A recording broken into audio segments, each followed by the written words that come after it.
Welcome to The Sound of Economics, the podcast series by Bruegel, the Brussels-based economic think tank. I'm Giuseppe Porcaro, and today we will speak about a bizarre trade love triangle between China, Latin America, and Europe. And why does it matter? I'm happy to welcome to The Sound of Economics for this conversation Alan Beattie, who covers international trade, globalization, and the intersection of geopolitics and economics for the Financial Times. Hi, Alan. Very happy to have you here at The Sound of Economics. Hello, good day. Thank you for having me. And I'm also joined by our senior fellow, Alicia Garcia-Herrero, and our visiting fellow, David Clayman. Hi, Alicia and David. How are you? Hello. How are you doing? Hi, Giuseppe. How are you? All good here. So here at The Sound of Economics, we have been discussing extensively in the past few months about the changing role of the Global South within the landscape of a global economic system which is being reshaped by major tectonic shifts. Latin America plays an increasingly important role in this story, from the reconfiguration of the global supply chains, key for critical raw materials, from a strategic emerging consumers market, and because it's an indispensable natural resource for the planet. If we consider that despite deforestation, the Amazon rainforest absorbs 1/4 of the CO2 absorbed by all the land on Earth. So it does not come as a surprise that the subcontinent is at the center of attention.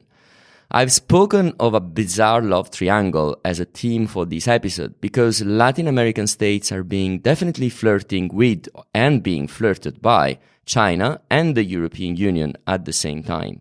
And we would like to understand through the trade lens how this is playing out, and seen from Europe, what should be the EU strategy in the region given the high stakes in the relation. I would like to start by asking Alan to help me carve out a bit more in details the ongoing trade positioning of the continent and its relations with both China and the EU. So, of course, as always with trade, you start off having to make qualifications and saying Latin America is a very big place. And clearly the interests of countries like Mexico, which are very focused on manufacturing, its own manufacturing industry, its relationships with the US, knitting into supply chains, and its competition with Chinese manufacturing are quite different from those and a lot of the rest of the continent. I mean, if you look at the rest of the continent, however, there are some common patterns you see country after country, which are it still remains, despite being largely a sort of middle-income continent, it still remains largely dependent on commodity exports, perhaps kind of unstably so. Even the much richer countries in the region, such as Chile, remains dependent on commodity exports. And there's a common belief, which I think is quite right, that's rather unstable, and they would like to move further into manufacturing by building up, either supply chains within commodities or manufacturing more generally. Now, this is where their relationships with the EU and China become really interesting because, of course, it's China which is the export destination for many of their commodities. Brazil was massively dependent on Chinese demand for its soybeans, for example. But its relationship with China for some time now has been that they export soybeans and take in Chinese manufacturers. China is often blamed for the deindustrialization, the hollowing out, or at least the failure to industrialize of many Latin American countries. So the question is whether that relationship can be transformed, or these Chinese offers of FDI, investment in electric vehicles and so forth, won't come to anything. Is the desire of Latin American countries to industrialize, is that something that it can achieve by interaction with China or changing the Chinese relationship? Or is that something it needs to do elsewhere? Can it get better deals from the EU in that particular area? So that's the basic tension and the basic dynamic, I think, at the moment. A lot of the region has done reasonably well, but a lot of it has also not broken out of traditional patterns, which have left countries somewhat stuck in the middle income trap, and it's not turned them into the sort of really fast growing economies that they would like to be. Thank you, Alan, for this overview. I'm looking at both David and Alicia to ask for complementary points of view. I would like to add a little bit to Alan's comments, if I may, in the sense that I can see why Europe finally sees the region as something different than just an agriculture competitor to our agriculture common policy. And this is mainly critical raw materials. Finally, we understand we need the region, and this is it. This is mostly what's happening, beyond the fact, totally in line with Alan's point, that we are seeing a shrinking influence in the region, and that's like a secondary, although very important point. But I think the immediate point, which convinces everybody, and not only the Spanish presidency, is this fact that we need critical raw materials, that we have targets, Critical Raw Material Act, and we need somebody out there to help us with this. The problem is that these countries know this in and out by now. They have Chile, for example, beyond China, which is obviously the key trading partner, but they also have already strategic agreements with South Korea. Others are coming at a much faster pace because they do not have to deal with the way we do trade policy in Europe, which is pretty comprehensive. I'm not going to criticize it. I leave it up to David to come up on this one, or Alan, but I'm saying it takes a while, okay, compared to just an agreement for that specific product between South Korea and LATAM, or Chile for that matter, because that one is only Chile. So you see, the difference is dramatic because we're dealing with many countries and we're many. And South Korea is dealing with Chile and can do this very, very quickly. Now, the issue is that because we're all trying to knock at the same door, for me, the chances that this agreement might be signed, in a way, ironically, are not necessarily higher, because on the receiving end, they are in a much stronger position. And I think we need to realize that. I'm not sure we are. So on the chances of all of this happening, I think we need to first explore how willing are these economies at the current juncture to sign an agreement that still constrains them in many ways, whether it's ILO or commitments on the green front, on the decarbonization front in particular. So that's all from my side. David? Yeah, I think Alicia and Alan have put that really, really well. I think the EU is really in a pickle here, in that, on the one end, there's a tremendous amount of commercial interest in terms of critical raw materials and also in manufacturing. But at the same time, the EU tends to come in with a whole Christmas tree of demands that are not necessarily on the commercial side, but in terms of sustainable development, in terms of labor rights, in terms of environmental obligations that those partner countries would have to sign up to. And that is something that is less and less accepted by those partner countries, who are realizing that their leverage in the bargain is much higher or stronger than it used to be. The European Union, through WTO rounds of negotiations and GATT rounds of negotiations, has lowered its tariffs. Its traditional market access bargaining chips are diminished. So there's the EU is asking a lot for relatively little return that it can bring into these negotiations as concessions. And that has led a Southeast Asian diplomat once to say, who wants to date the EU? The EU is making a tremendous amount of demands, and at the same time, it has relatively little to offer in terms of market access, because much of this is already multilateralized through the WTO system. So that gives a relatively interesting outlook as to whether the agreement in particular with Mercosur can actually be concluded. Well, we're going to go a little bit more in depth into the actual agreements, especially Mercosur, in a second. But I would go back to Alicia, because you're sitting in Taiwan and you have a point of observation from that side of the world. So perhaps we can say a little bit more about how Latin America is playing out in China's trade strategy. And we've been seeing the role in the BRICS Plus, the Belt and Road Initiative, but also, as you mentioned before, increasing bilateral relations. So how can we sketch this relation that is unfolding? I was saying that in this project, we're looking at whether Latin America is reducing its dependence on commodities or increasing its dependence on commodities as far as China is concerned. Basically, the concentration is higher, but with a much bigger number of commodities. This is basically what's happening. So the idea that China would have offered a manufacturing platform for the region is so far not the case. However, because there are many more commodities in the background and they're no longer only the old traditional metals and oil, but many more like critical raw materials, is creating a new boom. So basically, these economies are managing to reduce what used to be large trade deficits, again, thanks to these booming new commodities. Now, we know from the past that that's not going to end well. At least it didn't in the past, because this a new super cycle basically coming eventually to an end and showing the reality of a structural trade deficit with China. But they are not yet there. That's my point. And this is not good news for us negotiating with the region. What they see now is this new super cycle coming with new commodities.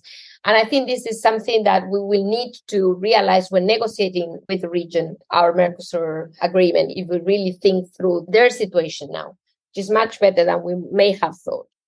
Alan, in a commentary that you wrote back in April earlier this year, when Lula visited China, you said that Lula found common ground with Xi over global governance. Particularly, you say that there was an agreement on reducing the dollar's dominance, shifting the geoeconomic power towards groups such as the BRICS, and criticizing the United States for encouraging the war in Ukraine. You also say that in practice, these grandiose ideas are heavily oversold. Why is that so? Brazil is in the situation that a lot of other middle-income countries are, which is that it really doesn't particularly want to take sides. It would like to get the best of both sides. It would like to remain on good terms with the US because it does export to the US. And certainly under the previous government, the Bolsonaro government, not so much under Lula, it's quite keen, for example, to be accepted as a better off country and get into the OECD, which is a rich nation club. So it's quite cheap and easy for Lula to say things like this because they don't mean very much and he's not going to have to implement them. He was talking about the BRICS group not only getting more power for itself, but issuing its own currency, which is obviously nonsense. There's no conceivable way you could actually have a multi-nation currency like that, which would threaten the dollar. If they want to use more local currencies, then fine, do so. You don't need some huge international agreement to do so. I mean, Brazil, for example, very wisely has heavily reduced its dollar-denominated borrowing. It now borrows, the government anyway, now borrows almost exclusively in local currency, which is a good thing. But that doesn't need some sort of agreement or summit. You can just do those as a matter of dealing, as a matter of course. And with regard to Ukraine, again, that's a cheap thing to say. Brazil is not going to get dragged into the Ukraine war one way or another. So it's quite a safe, cheap way of getting points with China and points with, other emerging market countries which are skeptical of the Ukraine war, just by saying we don't really like the way it's done. Brazil does not have a seat on the Security Council. It's not going to be required to produce peacekeeping troops. It doesn't actually have to do anything. As for BRICS, I've always been skeptical that BRICS is ever going to amount very much as a geopolitical force. Simply, as many people have pointed out, the huge divisions within it, not so much involving Brazil, but India and China are geopolitical rivals who've been shooting at each other in fairly recent history. The idea that it's going to get together and somehow exert itself as a geopolitical power, or even a trade power or an economic power, I think is massively overdone. So I would regard most of this as posturing and positioning. Lula is keener on positioning himself rhetorically as being closer to China, simply because he's from the left and, there has a traditional sort of anti-Americanism in the Latin American left, and particularly in the Workers' Party. But I don't take this enormously seriously with regard to producing any policies of substance. David and Alicia, would you like to add something about that? Yes, I agree with the point made by Alan that I would make it even stronger. We are asking too much from the region. Yeah, we're asking them to be aligned politically, We're asking them to accept basically our principles, whether it's on labor rights or green policies. The question is, what are we giving in exchange? I would say now the reason why we are pushing for this is obvious to them. Yeah, it's what everybody wants, these critical raw materials. But are we coming with a very specific offer, whether it is like a plan to either refine, but also manufacture green tech in that part of the world, kind of a promise or a package of maybe FDI to produce there, maybe tech transfer for this green technology. I mean, something that they come and say, okay, this is the deal. This is what we're getting in exchange. Because if not, what we are offering, which is demand basically for a number of products that they anyway can sell, won't be convincing. So again, these political demands that we have, let alone others, I think they need some counteroffer from our side. Speaking about counter offers, speaking about then trade, we go back to our core topic. The US and Europe have traditionally been by far the biggest sources of FDI into Brazil. But Biden's policy in the US in particular is in favor of reshoring, or trading with a small number of trusted trading partners rather than producing overseas. Meanwhile, the EU's trade deal with the Mercosur is still awaiting for ratification, even though it has been agreed in principle on the paper. And one of the key issues we've been mentioning before is the protection of the Amazon. So the Mercosur agreement seems to definitely be the key to advance EU's interest in the region. And we've been seeing the Spanish presidency of the EU Council really making a push overall on the strategic importance of the relations with Latin America as one of their priorities for their semester, which will run through until the end of 2023. David, maybe you can kick off that zoom into what's going on the front of the trade negotiations for the Mercosur, but in general, what is going to happen in the next months on this front? Well, thanks, Giuseppe. I'm far from being an oracle, and this is a pretty complex situation that is unfolding in terms of the EU-Mercosur negotiations right now. We can recall that the EU and Mercosur have concluded the agreement in principle already in 2019. Afterwards, there were big concerns on behalf of the European Union, obviously, with regard to deforestation of the Amazon, and there were large calls by environmental NGOs to do more, to renegotiate the TSD, the Trade and Sustainable Development provision of that agreement. And what the European Union has done to that end, the European Commission has done, is to put forward a proposal for an interpretive instrument of the Trade and Environment Sustainable Development chapter of that agreement. And this is really a clarification of that chapter. Doesn't add that much more to the substance, but is really an interpretive guideline and in regard of that chapter. Now, the environmental NGOs on the European Union side say this is not good enough, whereas Mercosur countries and Brazil, at the forefront, says this is really an encroachment upon our sovereignty. We don't want any of this stuff, and they've come forward with a new proposal just a couple of days ago, which sort of suggests that yes, they are willing to negotiate something of this kind with the European Union, but draw very, very clear lines in regard of what they don't want. And that is, in particular, not even a hint of sanctions or enforcement of the TSD provisions of that agreement. Now, one may ask, because there are no enforcement provisions in that TSD chapter, one may ask, what is all this fuss about? And the broader context of that is really a sort of uprising of Mercosur countries, but also countries of the global south more generally, against these demands from the European Union, and an increasing amount, a bulk of regulations, environmental regulations on behalf of the European Union that impose pretty heavy market access restrictions on agricultural products, but also carbon-intensive products, from imported from these countries in terms of the deforestation regulation and the CBAM, which has now come into force. And this is something where we see a lot of pushback. And this is a wider political field of tension that is only increasing and becoming larger at this point in time.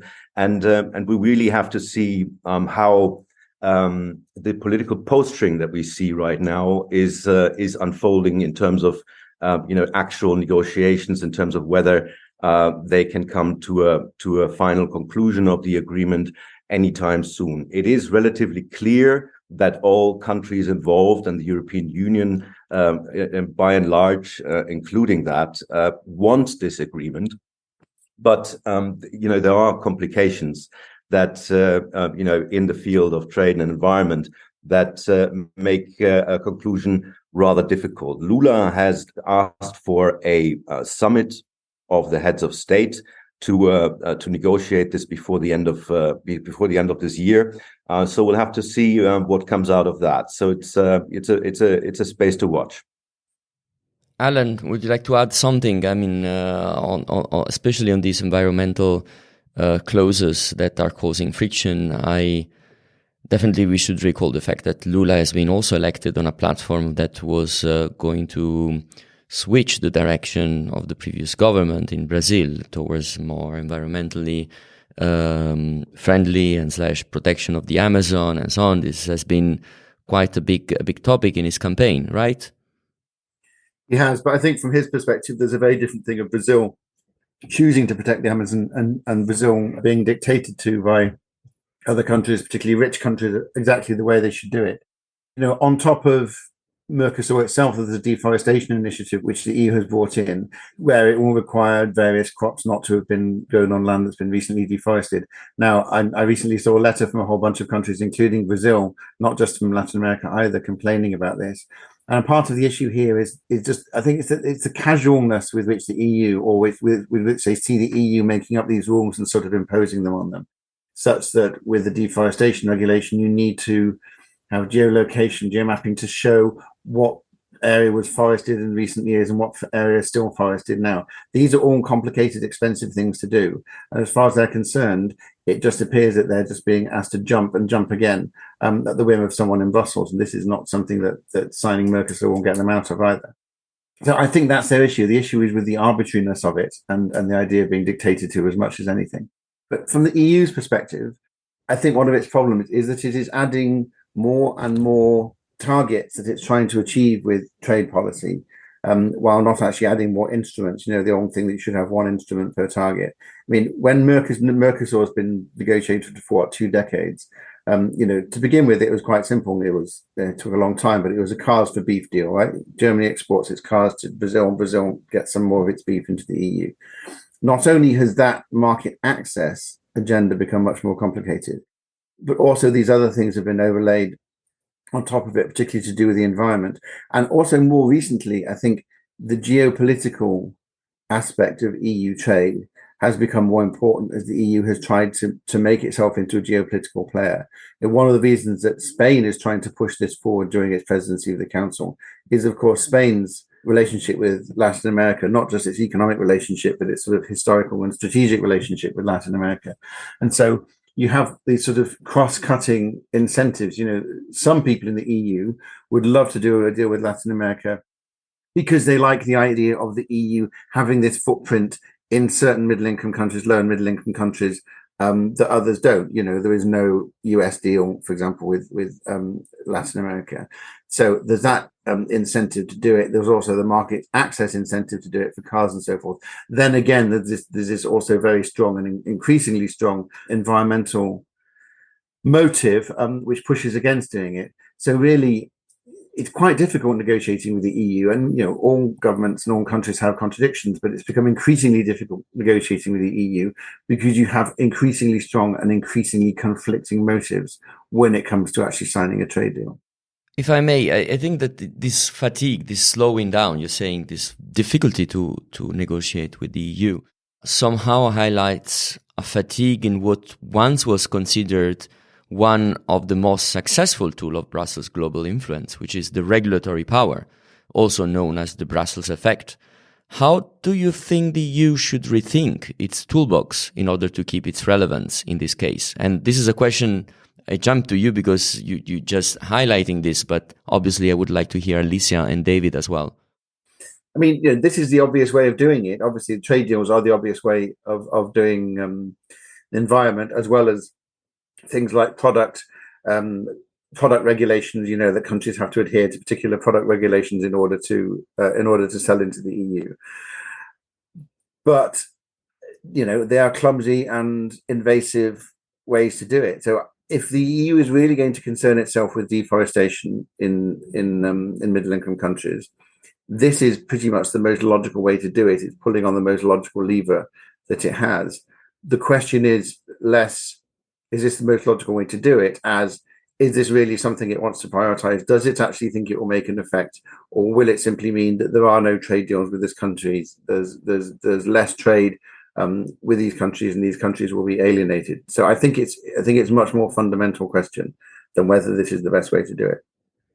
Yeah, I would perhaps just perhaps slightly disagree with the diagnosis. I think this is correct to say that there's a slowing down or increasing difficulty to come to terms with larger developing countries who have good self-confidence in these negotiations, because they are actually offering or have things to give that the European Union very much needs, and on the other end do not necessarily want to sign up to environmental or labor obligations that are imposed by the rich countries. And so that is sort of I think that is true. On the other end, let's just recall that the European Union does have now 41 trade agreements in place with 71 countries, and has retained a pretty remarkable openness to trade with third countries, even in times of economic crisis, heavy protectionist pressures domestically and from abroad, all coming at a time when the EU's main trading partner, United States, has discontinued trade agreement negotiations entirely. Let's also perhaps recall that the EU has recently negotiated and ratified a bruising EU-UK trade agreement in 2021 in record speed, has ratified the EU-Vietnam FTA in 2019, the EU-Japan FTA in 2018, as well as signed and provisionally applied the EU-Canada CETA agreement in 2016. So there's also very recently signed agreements with New Zealand and Kenya, and the EU is very close to signing agreements with Chile and Mexico, about which we can perhaps talk in a second. But we do have still those agreements with Mercosur and Australia at the end of the pipeline. And in Southeast Asia, the Commission has restarted negotiations with Thailand, the Philippines, after regime changes. And meanwhile, the Commission continues negotiations with India and Indonesia. So seen in this context, I think that EU trade negotiations and ratification in the past 15 years rather generate an impression of steadfast resolve and continuity than perhaps slowing down, even though some members of the European Parliament are complaining from a very much, perhaps spoiled perspective. If we look at other big trading nations, the main trading powers, they have much less to show. And just on a final note, I think what is also true is that the ratification process of EU trade agreements has tremendously accelerated due to a change in the architecture of the agreements, meaning that the trade part of the association agreements, like the agreements with Mercosur, Chile, and Mexico, can now be adopted exclusively by the EU institutions and without member state parliaments' ratification. That shortens the ratification process by 5 to 10 years, makes provisional application obsolete, and increases the reliability and credibility of the EU as a negotiator of those agreements overall. So, while there are difficulties in negotiating with large lower middle income countries, the EU does have a very decent track record, and there's no sign of discontinuing or slowing down those negotiations. Once the Commission has a mandate, it will negotiate without slowing down. Thank you, David. So vision that counterbalance a little bit this pessimism around the track record of the EU, but also the methodology of the EU. So there is pros and cons, as far as I understand from what you're saying. Alicia, would you buy in more the narrative from David or the narrative from Alan, or trying to reconcile both? I'm with Alan on this, but perhaps with less knowledge than either Alan or David, but maybe as an observer of these trade agreements, without really being able to judge with so much detail as David on the letter of the law. But for me, as you said, based here in Asia, when I look at the UK CPTPP, there, you're done. While we go one by one, we are very proud of about our agreement with New Zealand, which is surely state of the art. But is that the ultimate goal? I mean, that could be a goal, but for me, the ultimate goal, given what's happening, is that we're losing market share globally, is to have more markets as soon as possible. And if that means that we need to swallow that somebody else has come up with the rules before us, I wouldn't hesitate to do that. It's just a very quick but effective fix to achieve that access to new markets. So this is why I think we need to be more pragmatic with our trade policy. And therefore, I'm more inclined to say that I'm a little bit pessimistic. And it's more about our objectives than perhaps our ability to negotiate, David. It's more about where do we want to head with our policies? What is what we want to solve? Is the ultimate best ever agreement or the most market-enhancing type agreement? But I have to re-ask the question again to the three of you, because you've been pretty good in assessing and analyzing the first part of my question, which was about what do we make out of the EU trade policy and the EU capacity of finalizing those trade deals. But the other part of the question remains to me a little bit unclear, meaning if the current toolbox is not fit for purpose, what would be your suggestion about how the EU should rethink its trade policy towards those other countries? Well, I mean, it depends whether or not you actually want it to try and export regulations or not. If what you're asking is, if you can't export regulations, particularly through the environment and labour, through trade deals, how can you do them? Well, the answer is it's very difficult, because there aren't really many strongly functioning, multilateral regulatory systems actually working. Certainly not going to get any of this done through the WTO.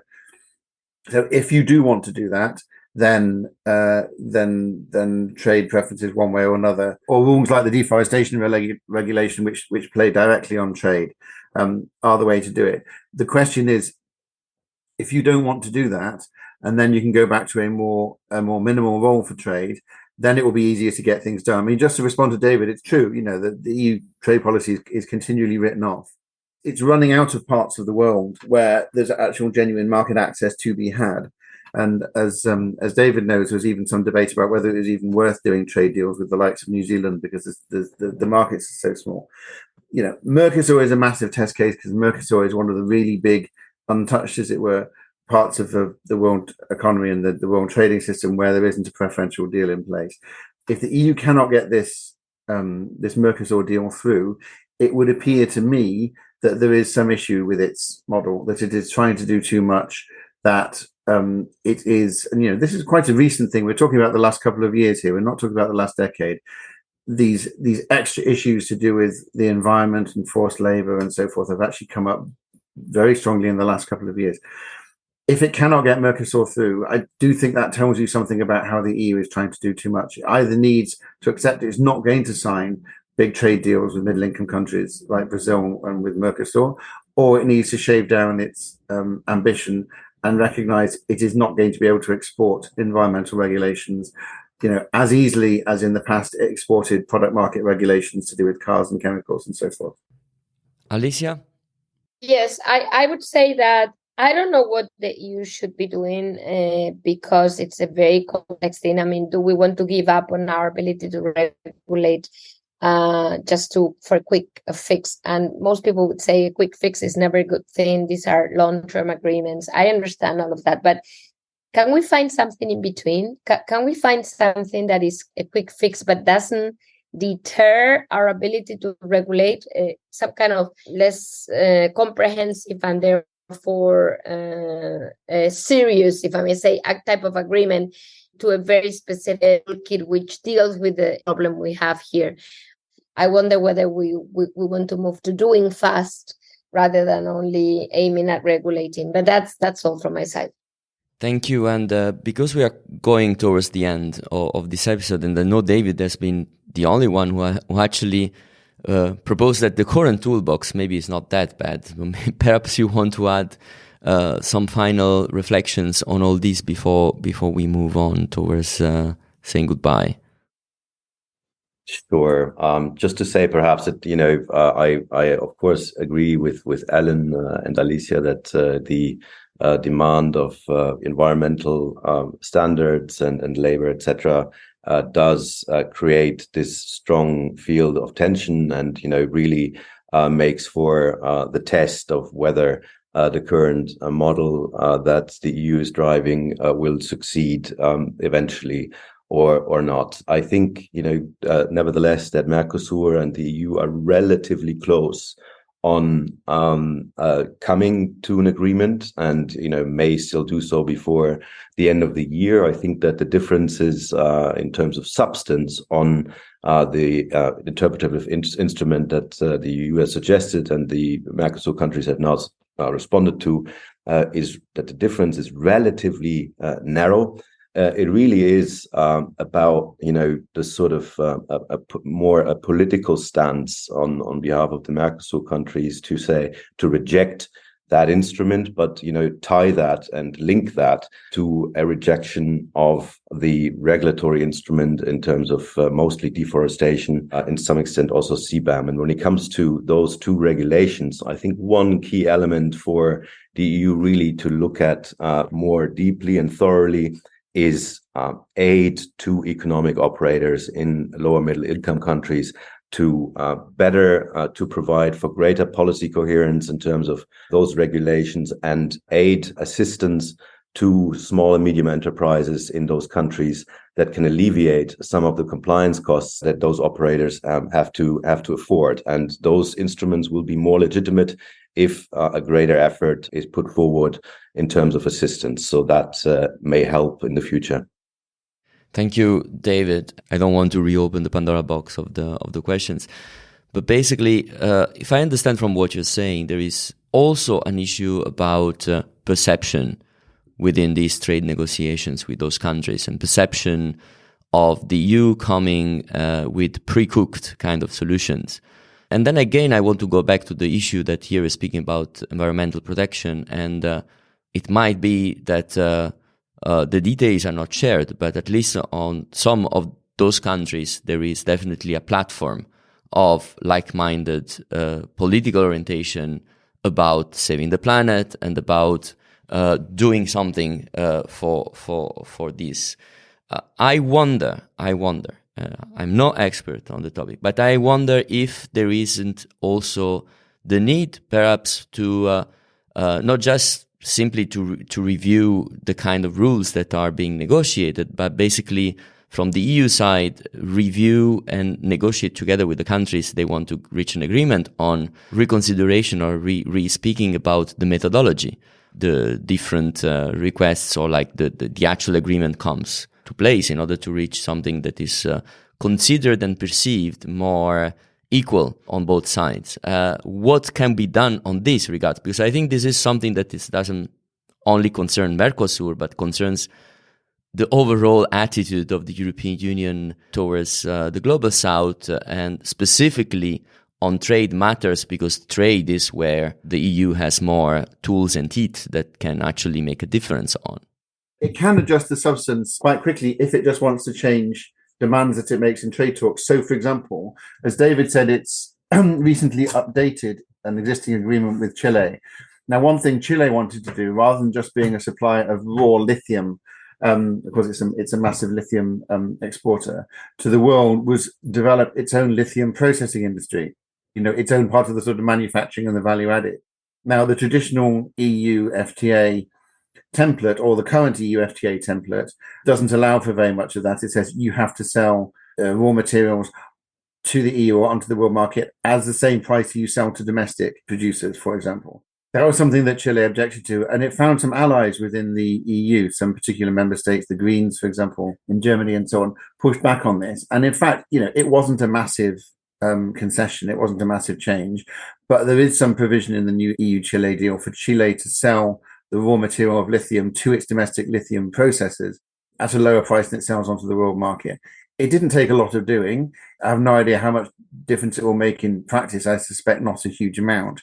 But nonetheless, it's just a symbolic thing of being seen, to acknowledge those concerns, no longer to be the sort of, and there's a particular, obviously, historical resonance about Europeans turning up in Latin America, trying to take away raw materials on the cheap, right? So there's a symbolic aspect to it, listening, and that was done relatively easy. It is relatively easy, just to tweak particular demands within a trade negotiation without entirely needing a new model.